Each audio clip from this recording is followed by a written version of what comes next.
Dou-vos as boas-vindas ao Discurso Direto, uma iniciativa do Novo e do Jornal Económico, que é publicada na edição impressa do Novo, mas também transmitida pela JTV, através do site e das redes sociais do Novo e do JE.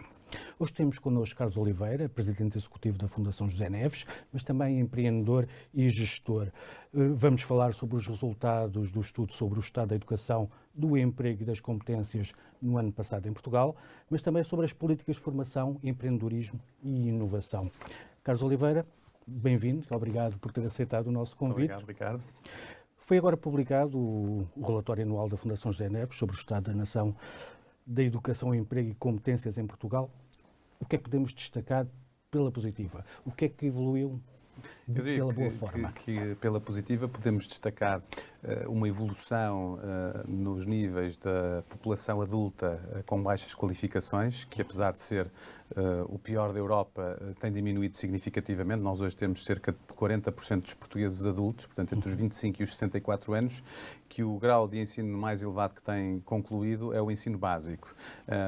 Não sendo uma boa notícia, a tendência é muito positiva, porque vinhamos de 47% e estamos agora em 39,7%, e portanto eu diria que é uma evolução positiva, sendo que também nos indica onde é preciso continuar a atuar muito. Aliás, esta tendência é positiva por um fator natural, que estas pessoas vão saindo do mercado de trabalho, vão ficando mais velhas e, portanto, diminui-se, não propriamente por investimentos ou políticas públicas ou privadas muito consistentes no sentido de qualificar estas pessoas. Mas eu diria que este é um dos grandes oportunidades que o país tem e necessidades, que é estas pessoas com mais baixas qualificações terem acesso a programas e a formas de requalificação, seja com as empresas, seja via política pública, que lhes permitam obter competências para que possam navegar neste mundo numa evolução tão rápida e em que aquilo que é pedido às pessoas é muito diferente daquilo que era pedido no passado. Pela positiva também, mantemos o 16º lugar em termos dos países, em termos de intensidade do mercado de trabalho em áreas intensivas em conhecimento e tecnologia. Portanto, o ano passado chegámos à 16ª posição, este ano mantemos. Nós, naquilo que são os indicadores aspiracionais para 2040, que são um conjunto de métricas que nós identificamos como para que Portugal seja considerada uma sociedade de conhecimento, onde é que devíamos estar? E para isso devíamos estar no top 10 em 2040. Mantemos este ano o 16º posto. Há muito trabalho, até porque nós temos que reduzir muito esta posição, mas os nossos concorrentes diretos também o estão a fazer e, portanto, eu diria que precisamos de acelerar também esta tendência. Ficou mais ou menos estável também a percentagem de licenciados com ensino superior, mantém-se no número dos 44,4%, se não me engano.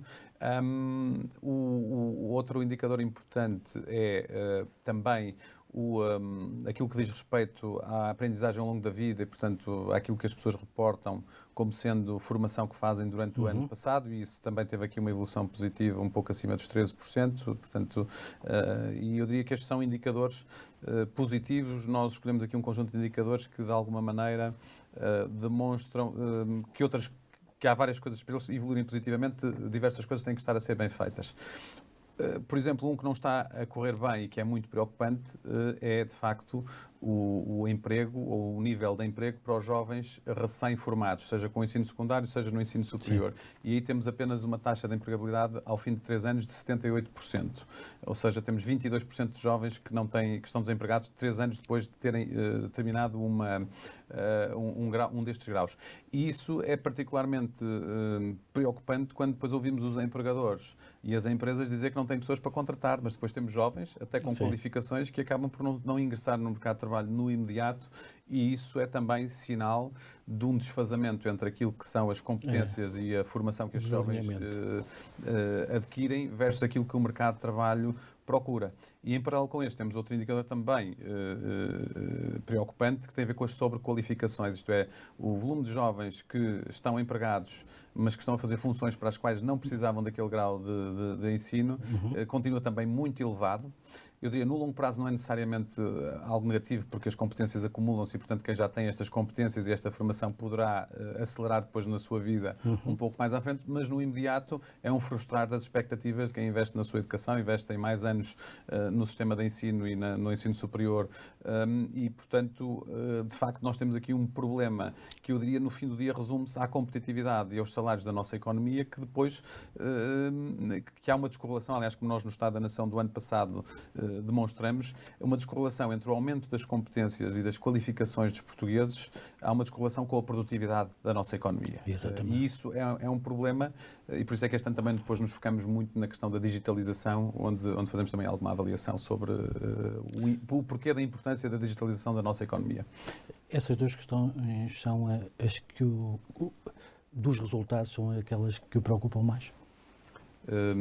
A taxa de dos emprego. salários, claramente, nós, apesar de ter havido um aumento nominal de salários na média do país em 2022, a realidade é que os salários decresceram 4%, portanto houve uma perda salarial líquida de salário real de 4% em 2022, na média do país, e é importante que se diga, porque obviamente haverá outliers positivos, outliers negativos, mas na média os salários reduziram-se 4% no país em termos reais, apesar de terem aumentado em termos nominais. Portanto, quer dizer que os aumentos não compensaram a inflação e, portanto, esta é de facto uma preocupação grande, porque depois não há um retorno da educação como deveria haver. Ele existe, e é importante dizer-se isto, continua a compensar em Portugal largamente que as pessoas tenham graus de formação superiores e com isso ganham mais, mas este diferencial tem-se diminuído, tem diminuído. Esta diferença salarial entre os jovens com ensino superior face aos jovens com ensino secundário, que tem sido reduzida, está em mínimos históricos. Sim. Isto é um convite à imigração de quem tem mais competências. Porquê é que não conseguimos reter o talento que formamos? É a tal questão da competitividade que referia. É também a competitividade e haver ofertas de empregos e de projetos que agradem a estas pessoas e que as permitam ficar.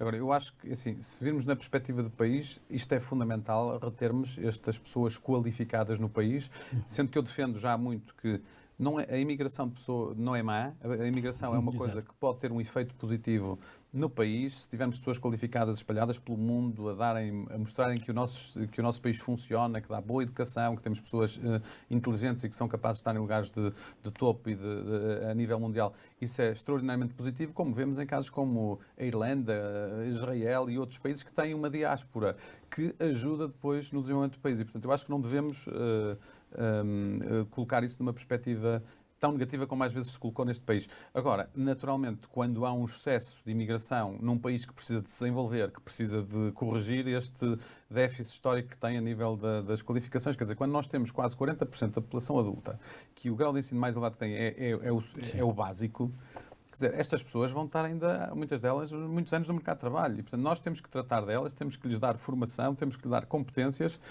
de uma forma muito mais célere e muito mais alinhada com o que o mercado procura.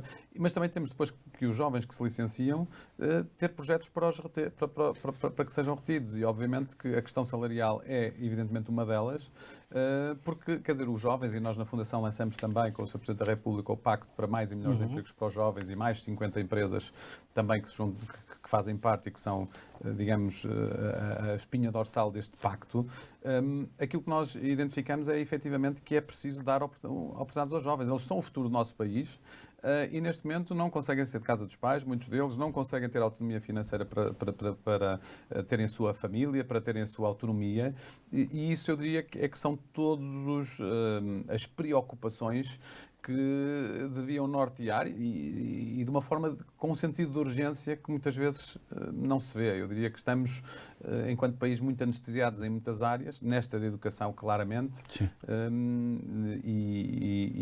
Por exemplo, eu diria que muitas vezes o problema aqui é o debate. Onde é que o debate está centrado? Quer dizer, nós no debate da educação tivemos eleições há 1 ano e meio, pouco se falou de educação. E quando se falou de educação foi na perspectiva dos salários das carreiras de professores, que é um tema seguramente importante e que merece ser resolvido e que já deveria ter sido resolvido, mas não falamos da estratégia, não falamos do que é que se espera no sistema de educação no século XXI, não falamos do que é que devem ser as políticas públicas, a mudança urgente que é preciso fazer, ou as muitas mudanças, tornar a profissão dos professores atrativas, aliás, é um dos temas que nós temos na parte dos grandes desafios da educação neste nosso relatório, é precisamente somos o país da Europa com a população de professores mais envelhecida, em que os jovens não querem ser professores, portanto, enquanto que os cursos do ensino superior aumentam o número de alunos que têm, os cursos tendentes à profissão de professores diminuem. Em inquéritos não há... Os próprios professores sentem-se frustrados e são eles próprios a dizer que se arrependeram de escolher a profissão.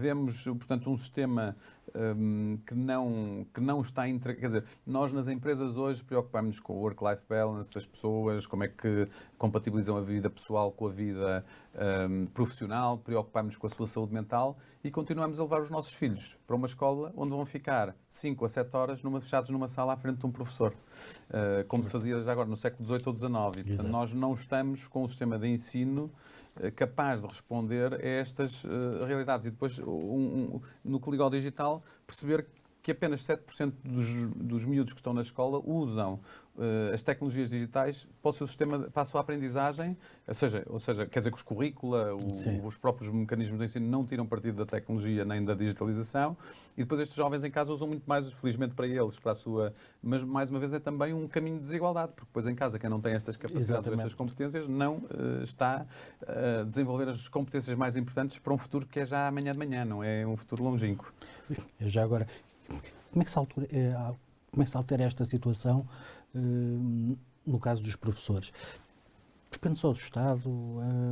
Nós focamos-nos muito no Estado como principal agente neste mercado. Claro. Mas é seguramente o principal agente, mas eu costumo dizer que sempre que nós olhamos enquanto sociedade e achamos que o Estado é que nos vai resolver tudo, começa aí o nosso problema. Portanto, ele tem que começar em cada um de nós, indivíduos, passa pelas empresas, passa por organizações não governamentais e do terceiro setor e passa naturalmente pelo Estado. E eu acho que muitas vezes o problema que nós temos em Portugal é que olhamos para um pai que está lá em cima, que é o Estado, que nos vai resolver tudo, e acho que aquilo que temos que perceber é que não nos resolve tudo e às vezes resolve-nos muito pouco. E, portanto, cabe-nos a nós também sermos exigentes. Nós, enquanto país, somos relativamente pouco exigentes com quem nos governa, com quem nos lidera, e isso eu acho que é um dos grandes desafios e problemas que nós temos, porque depois, ao não sermos exigentes, também o que nos é entregue é o mínimo possível e não uma otimização daquilo que devia ser entregue. Eu diria que nós, neste tema da educação, precisávamos de um olhar muito distinto do que temos hoje. Precisávamos, de facto, de olhar estrategicamente para que é que serve um sistema de educação e formação no país, ou seja, o que é que nós esperamos, e eu acho que é relativamente simples dizer, é pegar em portugueses, dar-lhes formação e educação para que eles tenham as competências que vão ser precisas no futuro próximo e mais longínquo. E que competências são essas, com que modelos de ensino, que alterações é que é preciso fazer. E seguramente o tema dos professores é um tema muito importante. A Finlândia é um exemplo extraordinário em muitas coisas na educação e uma delas é, não é professor na Finlândia quem quer. Na Finlândia, ser professor é uma profissão desejada, mas que depois tem um processo de adesão complexo. E, portanto, nós precisamos de olhar para o sistema como um todo e depois olharmos para os motores, para as alavancas do sistema de ensino. E depois as alavancas são... O propósito é formarmos portugueses. E esse é que devia ser o grande mantra da educação em Portugal. Nós devemos estar preocupados como é que damos a educação adequada aos portugueses. Para isso precisamos de bons professores, de boas escolas, de um conjunto de outras ferramentas, mas isto são as ferramentas. E, portanto, enquanto nós continuarmos a olhar para a educação, nós precisamos de um verdadeiro Ministério da Educação, naquilo que diz respeito à parte pública, e não de um Ministério da Gestão das Infraestruturas da Educação, que é basicamente o que vamos tendo. E enquanto isto não acontecer, eu acho que vamos ter dificuldade. O problema é que agora o mundo está a evoluir a uma velocidade tão grande que já não há mais tempo. Vemos as perdas com o Covid, vemos as questões agora da inteligência artificial e que não temos currícula, portanto vai depender de cada professor se tem algum know-how para ajudar os seus alunos a começarem a incorporar algumas destas coisas, em vez de lhes dizer não usem porque isto é mau. Não, o importante é usem, vejam o que é que funciona mal, o que é que funciona bem e que partido é que podem tirar disto, até porque todas as profissões, sem exceção, e eu aqui estou a ser absolutista propositadamente, obviamente haverá algumas que não é verdade, mas com esta disrupção, com a tecnologia e com a inteligência artificial, vão ser alteradas. Estamos a falar das profissões, já não é das de chão de fábrica. Se até agora era aquelas que podiam ser automatizadas com máquinas e com robôs na fábrica, hoje é um engenheiro, um advogado, um médico. As profissões vão se alterar, porque estas ferramentas vão ajudar, em muitos casos, mas vão alterar as competências. Um programador vai alterar substancialmente aquilo que vai fazer no futuro, porque o sistema de inteligência artificial vai lhe entregar o código e ele vai ser integrador. Portanto, profissões que nós não imaginávamos como sendo atacáveis por automatização vão ser muito alteradas, e eu digo que o importante aqui não é pôr as mãos na cabeça e dizer ai, que problema enorme, que desastre. Não. A questão é como é que nós somos os primeiros a tirar partido disto, a perceber quais são as oportunidades, o que é que os perigos também, e como é que incorporamos isto nas nossas empresas, cada um de nós individualmente, a sociedade e o país, para que tiremos de facto partido desta revolução que está a acontecer em tempo real. Eu diria que provavelmente em termos de humanidade é a primeira revolução que está com um desenvolvimento exponencial que estamos a assistir. Não é uma questão de uma geração, de 2 gerações. A internet tem 25 anos, demorou 25 anos a chegar onde está hoje. A inteligência artificial não vai ser em 25 anos, vai ser numa fração pequenina destes 25 anos que vai alterar profissões, formas como fazemos coisas. E isso eu diria que, se não tivermos um bom sistema de educação e formação, porque é preciso os jovens estarem preparados para isto, e esse eu diria que são provavelmente os mais fáceis, porque vão entrar nesta onda facilmente, mas depois precisamos das pessoas que estão no mercado de trabalho. Antes de irmos aos adultos e upskilling e reskilling, que são muito desleixados, e nós vemos pelos números, ainda sobre a educação, para esgotarmos mais este tema, defendo uma abordagem diferente de como deve ser não só o edifício, como se forma em Portugal, mas também as ferramentas que se usam. Já referiu alguns aspectos. Que outros aspectos é que é preciso mudar para que possamos dar o tal salto, aproveitar a disrupção que está a acontecer para nos anteciparmos, para irmos mais depressa do que seria normal? Sim, um alinhamento muito grande entre o mercado, aquilo que o mercado procura, e as ofertas de formação. Hoje estamos em junho de 2023, em alguma universidade portuguesa, há algum professor, alguma equipa decidir lançar uma licenciatura a correr bem, para um tema premente e importante, a correr muito bem, poderá abrir vagas em setembro, ou para o ano letivo de setembro de 2024. Eu diria que isto se correr extraordinariamente bem, porque senão lá vai para 2026. Mas vamos assumir que corre extremamente bem e que, portanto, em setembro de 2024 teríamos os primeiros alunos. E esses primeiros alunos, se for uma licenciatura, portanto, são 3 anos, estarão no mercado de trabalho em 2027, mas se fizerem um mestrado, em 2029. Para a velocidade a que o mundo está a evoluir, 2029 é um futuro distantíssimo. E, portanto, nós precisamos de encontrar também outras soluções na formação de curta duração.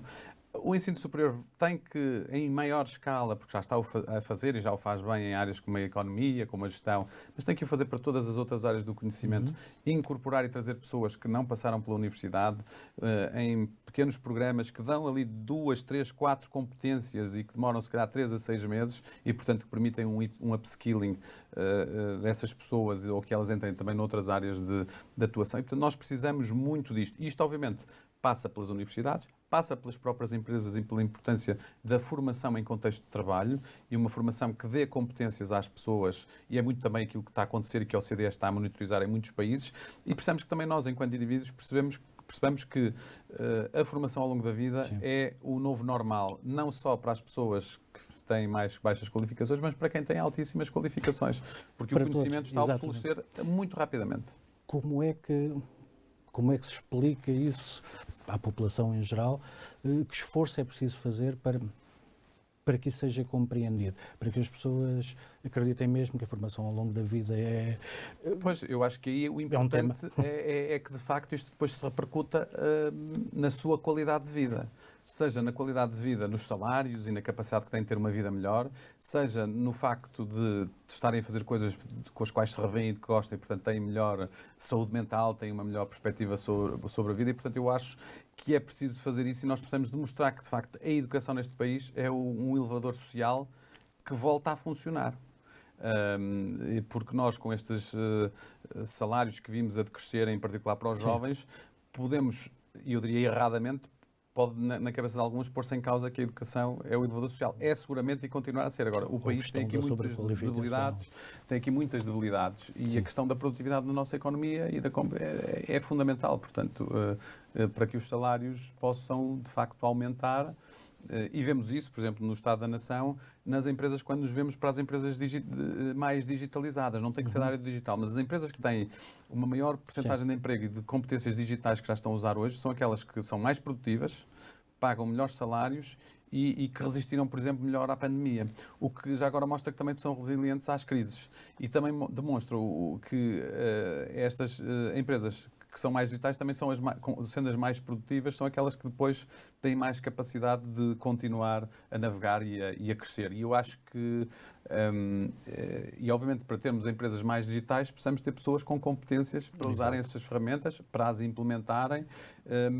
e eu diria que é provavelmente, olhando para os dados que nós temos no estudo, no Estado da Nação, e para as debilidades que temos no sistema educativo, eu diria que é indubitável, e com este modelo econométrico, porque agora, se há coisas que as conclusões são relativamente senso comum, nós agora temos números, mostramos que a produtividade, de facto, nas empresas digitais é muito maior do que as empresas que têm um nível de digitalização menor. E, portanto, eu diria que este tipo de coisas podem ajudar a dar-se passos acelerados para a digitalização, que já agora não é comprar software. Há muitas vezes esse erro. Não, é pensar numa empresa, numa economia digital, em que o software, mais uma vez, é como os professores, é o motor da digitalização. É uma ferramenta, Carlos, vamos só fazer um pequeno intervalo. Nós voltamos já a seguir.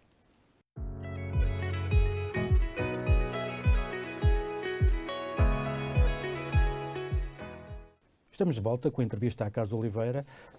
Carlos, nós estávamos a falar no problema, déficit de competências digitais, mas, por outro lado, a grande probabilidade e necessidade de digitalização da economia portuguesa, que faz com que haja aqui um confronto de forças. Como é que podemos resolver isto e como é que podemos resolver isto num tempo adequado para que aumente a produtividade, para que o país se desenvolva, quando há um déficit por um lado, mas também há a urgência na digitalização por outro? Sim, eu diria que, primeiro há que dizer que o progresso que tem sido feito é bastante positivo nesta área da digitalização da economia e Portugal foi também uma referência em termos de serviços públicos e estará agora numa nova onda muito necessária, já numa fase de digitalização mais próxima e mais acelerada daquilo que é estarmos em 2023. Mas, de facto, nós temos ainda muitas empresas, eu diria que metade das empresas portuguesas ou usam ou não usam digitalização, estão muito pouco digitalizadas. E quando vemos, de facto, que as mais digitalizadas são mais produtivas, pagam melhores salários, resistem melhor às crises, percebemos que este, de facto, é uma oportunidade. Eu diria que para isto não há uma bala de prata, como se costuma dizer, que vai resolver o problema. E, portanto, cada setor é um setor. Eu diria que é preciso, por um lado, que os empresários entendam bem este potencial e esta oportunidade, que façam os investimentos adequados, para estarem melhor preparados, porque serão seguramente mais competitivos. Se olharmos, por exemplo, para os temas para a inteligência artificial, que é um tema relativamente novo na opinião pública, mas que veio com uma intensidade muito grande, as oportunidades são enormes para aumentar a produtividade. Portanto, eu diria a qualquer empresário, olhem hoje para como é que podem tirar partido de inteligência artificial, como é que os vossos trabalhadores podem usar as ferramentas que estão aí disponíveis e pô-los à vontade e, obviamente, também dar alguma formação no sentido de perceber, porque aquilo não é perfeito, ainda não é perfeito, mas o que é que são as debilidades, mas o que é que se pode ganhar no imediato. E, portanto, quem primeiro também começar a abraçar e perceber as possibilidades e as oportunidades, vai seguramente, por um lado, ter mais capacidade de ir definindo melhor o seu posicionamento e o que é que vai precisar de futuro e vai também perceber que, de facto, há aqui desafios muito grandes e que vão ser muito mais rápidos em termos de aparecerem do que aquilo que provavelmente podemos intuir. O que é que falta? Falta formação dos empresários. Eu sei que é crítico dos incentivos, mas numa economia tão dependente do Estado, em que o Estado é um agente tão dominante, e a tradição que nós temos de olhar sempre para o incentivo, faltam incentivos para que haja para que os empresários olhem de forma diferente para o digital? Bom, do ponto de vista da economia, os sistemas de incentivos são aquilo que permite orientar para determinadas áreas e, portanto, os incentivos adequados, que não são só financeiros, são essenciais, mesmo na nossa vida, no dia-a-dia, para que possamos ir pelos caminhos que achamos que são mais adequados e que podem levar a melhores resultados. E eu não sei se faltam incentivos, quer dizer, porque nós também, por outro lado, temos uma economia que, apesar desta crise em que estamos, se tem aguentado essencialmente por causa dos empresários e das empresas. Não é por política pública, seguramente, é porque estes empresários têm feito mais exportação, que já agora é o mesmo que tinha acontecido na crise anterior, que foram as exportações que seguraram a nossa economia de não ter ainda batido mais ou o fundo não ser ainda mais baixo do que na realidade foi. E, portanto, eu acho que os nossos empresários estão a fazer algum trabalho, provavelmente precisam de ser despertados para a oportunidade maior e precisam claramente disso, sim, eu acho que de apostar nas qualificações dos seus trabalhadores e deixarmos de ter o medo mas eu formo este trabalhador para amanhã ele ir mais bem qualificado para outra empresa. Exatamente. Se todos pensarem assim, quando vamos contratar alguém para uma empresa, vai ser sempre com baixas qualificações. Se pensarmos de uma maneira diferente, vamos investir neste trabalhador, ele vai ficar mais ligado à empresa. Se amanhã mudar, também vai mais qualificado, mas o que eu contratar também vem mais qualificado. Provavelmente o somatório do jogo é positivo para todos e não neutro ou negativo. E, portanto, eu diria que esta questão da formação... Aliás, eu, por exemplo, sou crítico da legislação em vigor sobre a formação profissional, porque eu acho que o incentivo não é fazer horas de formação. O que se deve medir é o output. Aquelas pessoas ganharam alguma competência? Sim. O permitir, por exemplo, que as horas de formação anuais sejam convertidas num pagamento financeiro não funciona. Portanto, não acrescenta valor ao país. E, portanto, isto não é cumprir um indicador de input, isto é, eu fiz X horas, não. Se calhar até com menos horas, se atingir o mesmo objetivo de aquisição de competências, perfeito. E, portanto, eu diria que há aqui... relativamente aos sistemas de incentivos e aos PRRs da vida e agora ao Portugal 2030, eu acho que nós, enquanto país, já devíamos estar no desmame de tudo isto. Eu acredito que os incentivos são muito importantes quando há alterações regulamentares vindas da Europa ou de Portugal que implicam que as empresas façam investimentos para os quais não estavam preparados, sei lá, na parte da economia verde, na parte quando foi a questão da proteção de dados que trouxe complexidades. Portanto, acho que para este tipo de mudanças são importantes porque são, digamos, imposições que chegam às empresas, por muito positivas que sejam, têm custos e que, havendo aí incentivos para que elas sintam menos essa necessidade de serem os primeiros no mundo, porque nós estamos inseridos num bloco na União Europeia que pretendem, muitos destes temas, ser precursor no mundo. E, portanto, isso traz-nos custos que torna as nossas empresas muito menos competitivas do que outros blocos económicos. E, portanto, haver incentivos nessas perspectivas não me parece mal e parece-me uma boa aplicação de nivelar, digamos, alguma perda de competitividade que advenha numa primeira fase, que depois quem faz isto em Bruxelas normalmente aqui em Portugal acredita que depois à frente isto vai ser uma vantagem competitiva e em algumas vezes tem tido razão. Agora, termos uma economia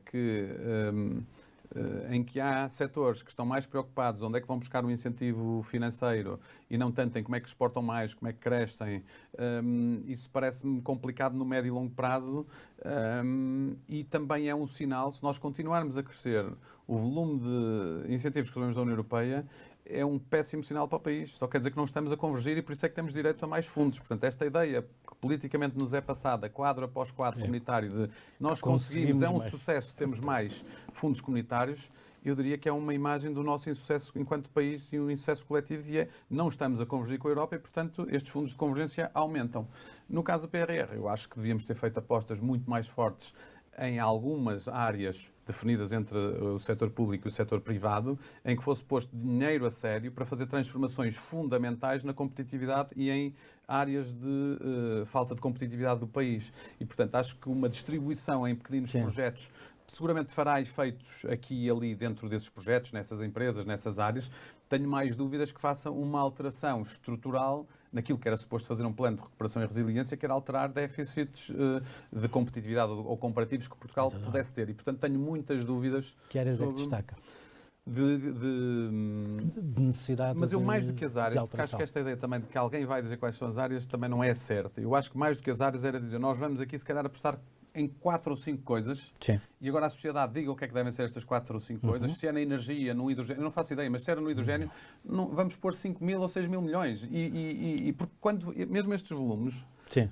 e aqui é um exemplo, não estou a dizer que é um exemplo, mas Sim. estes volumes, olhando para os nossos países com os quais nós concorremos, são insignificantes. E, portanto, quando nós ainda reduzimos isto para montantes muito mais pequenos, estamos a não atingir, digamos, a oportunidade de mudar, mesmo que fosse só numa ou duas áreas. E eu, por exemplo, eu não sou daqueles que diz é uma asneira, ou melhor, o dinheiro do PRR devia ser para as empresas.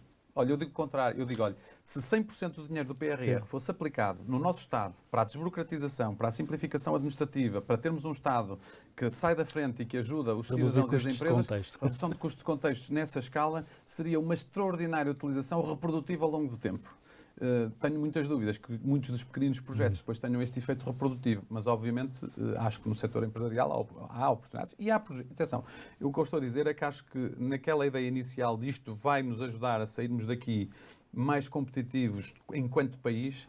Eu não acredito nisso. Acredito que há empresas e grupos de empresas e empresas e universidades que estão a fazer trabalho extraordinariamente positivo, vão sair mais competitivas, mas não me parece que infelizmente para o país haja uma transformação tão estrutural em algumas desses custos de contexto que temos ou nessa falta de competitividade que temos, e isso é uma infelicidade porque é tanto dinheiro que poderia fazer alguma alteração. Só voltar atrás em relação à formação e ao papel que as empresas devem ter na formação.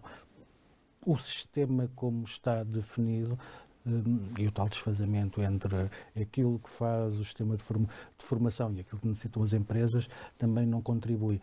O sistema formativo e as empresas deviam juntar-se para, lá está, para que seja possível formar os ativos já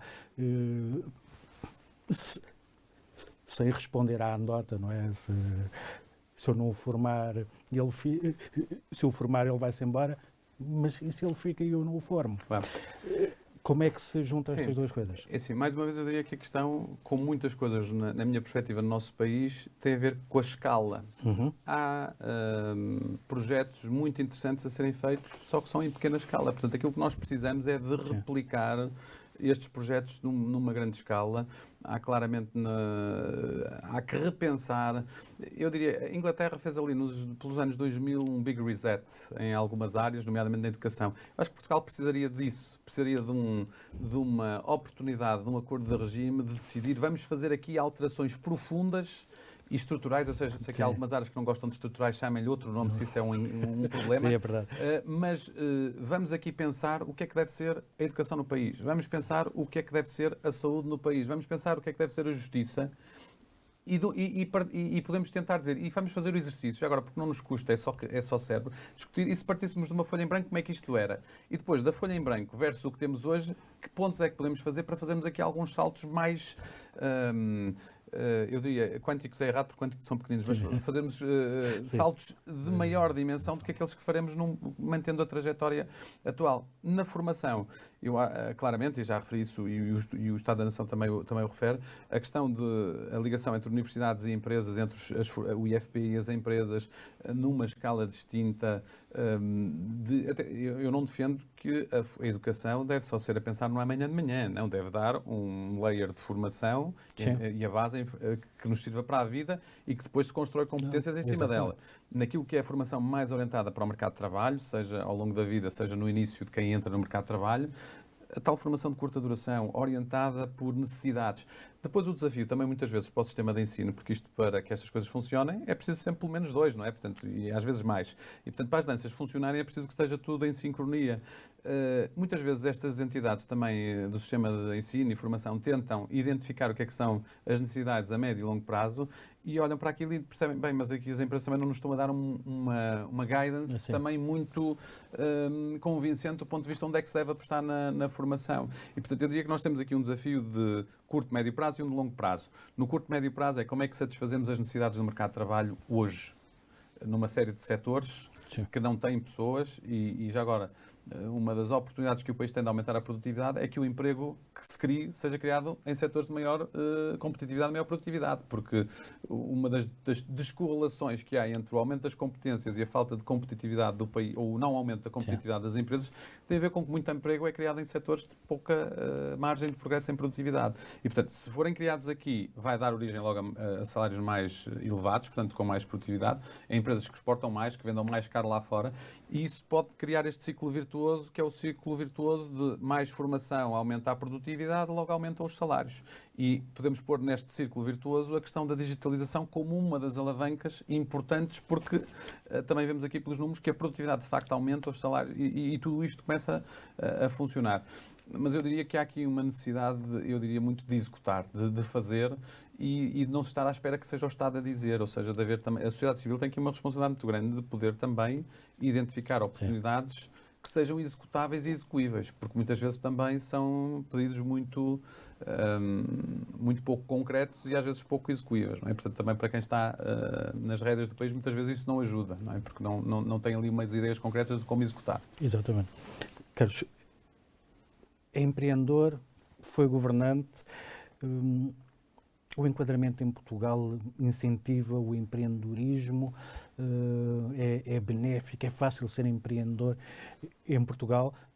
Uma das vias do emprego, o autoemprego, o desenvolvimento de projetos, tem sido sempre considerado como uma alternativa.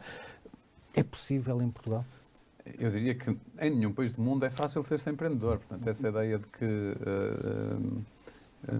eu fundei a minha primeira empresa em 2000, não se falava de empreendedorismo em Portugal e, portanto, não foi por isso que não conseguimos atingir alguns objetivos ambiciosos a que nos propusemos. Mas critica-se muito, no caso europeu e português, particularmente, a aversão ao risco, em comparação com o mundo anglo-saxónico. Claro que sim, eu diria que se fizeram progressos muito significativos na última década e tal, com programas que eu também tive a oportunidade de lançar enquanto estive no governo, na área do empreendedorismo, numa altura em que era, eu diria, mais fácil do que se calhar no tempo presente ser-se empreendedor, porque havia menos oportunidades e, portanto, lançando alguns programas de incentivo no sentido de criar essa possibilidade nos jovens que estavam a sair da universidade e que não tinham emprego e poderem experimentar com o conhecimento que ganharam, desenvolver projetos. São programas que lançamos em 2011, 12 e que hoje ainda existem com nomes distintos, mas que existem, ou o próprio Portugal Ventures, o Capital de Risco Público, na altura também foi,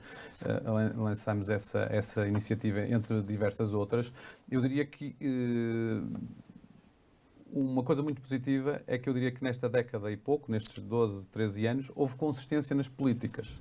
Portanto, todos os governos que se seguiram, de alguma maneira continuaram, mesmo às vezes alterando o nome ao programa e por aí adiante, houve uma aposta, quer no tema da inovação do empreendedorismo, consistente e que eu acho que levou a que Portugal hoje seja reconhecido na Europa e no mundo e certas zonas do país mais do que outras, como bons locais para se empreender. Eu diria que no tempo presente, quando há, e em particular no empreendedorismo mais digital e mais ligado às tecnologias de informação, quando há um nível de empregabilidade tão elevado, com salários, com extraordinários salários, com o trabalho remoto também agora, diminui-se de alguma maneira a propensão das pessoas a serem empreendedoras ou de quem quer ser empreendedor a encontrar os recursos, o talento necessário disponível, porque tem que investir muito mais nas pessoas e se não tiver bom investimento ou um grande investimento, acaba por não conseguir levar os projetos avante ou pelo menos à velocidade que desejaria. As questões mais culturais, eu diria que têm vindo a evoluir positivamente. Esta questão da aversão ao risco, acho que os jovens têm uma perspectiva, têm mais mundo, têm uma perspectiva diferente dessa questão. Agora, vivemos, obviamente, numa geografia que, se pensarmos Portugal do ponto de vista da atração de investimento de capital de risco, não é uma geografia top na Europa nem no mundo. Não há muitos players em Portugal, há alguns, mas não há muitos. Sim. Também se costuma dizer, e eu também concordo com isso, que os muito bons projetos não é por isso que não têm financiamento, mas provavelmente aqueles médios que ainda não conseguiram mostrar que são muito bons têm alguma alguma dificuldade suplementar. Eu também estive no Conselho Europeu da Inovação, na sua fundação e depois no primeiro board, e o problema europeu é mais ou menos o mesmo. Portanto, como é que nós conseguíamos colocar, e é por isso que existe o European Innovation Council, colocar a Europa novamente na rota de ter as boas empresas e as grandes empresas tecnológicas. Nós, no top 20 das maiores empresas em capitalização bolsista em tecnologia, são americanas e chinesas, não há uma europeia. E, portanto, o European Innovation Council vem um bocadinho também nessa linha de o que é que se pode fazer para, numa perspectiva pan-europeia ou União Europeia, se poder ajudar os bons projetos com capital mais paciente, de mais longo prazo. E, portanto, os instrumentos, eles estão aí, não são, diria, o que toda a gente desejaria, mas existem alguns, e portanto eu diria que há um fator fundamental no empreendedorismo, que são as equipas, a liderança. Às vezes as pessoas acham que é o produto, que é a capacidade de financiamento, tudo parte das pessoas que lançam os projetos, da sua capacidade, da sua resiliência e efetiva para passar pelas adversidades. E depois procurarem essas oportunidades de financiamento, de estarem presentes noutros mercados. E, portanto, eu diria que nunca é fácil ser empreendedor. É verdade que, quando olhamos para os Estados Unidos, para a Silicon Valley, só vemos as histórias positivas e não vemos os milhões de histórias de quem não sucede. E, portanto, e são mercados hiper mega competitivos e, portanto, os que falham lá também falham em grande. Obviamente que aqueles que se conseguem, digamos, de alguma maneira, mostrar que têm projetos melhores e que têm mais capacidade, muitas vezes, de convencimento, conseguem chegar e ter grandes financiamentos que em Portugal e na Europa são muito mais difíceis, se não impossíveis mesmo. Para terminarmos, já ultrapassamos o nosso tempo, quais são, e falou nas metas para 2040, quais são, o que é que precisamos de fazer para cumprir, de estarmos nos 10 primeiros? Certo. Bom, eu nesta nossa conversa tenho dado aqui muitas coisas que são a minha opinião pessoal e aquilo que nós tentamos na Fundação, no estudo, no relatório de Estado da Nação, é mostrarmos com dados onde é que estamos e de onde é que vimos e depois nessas metas é projetar onde devíamos estar.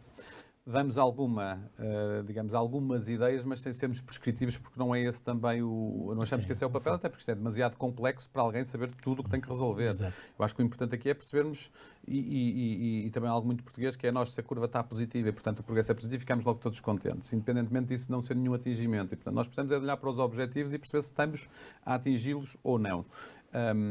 E precisamos de continuar a fazer muito. Esta questão da revisão e do repensar o sistema de educação é central, porque este é o futuro do país. Eu acho que nós tivemos um primeiro-ministro que tinha a paixão da educação há 20 e tal anos, 20 e muitos anos, 25 talvez, já não anos, exatamente. Ou mais.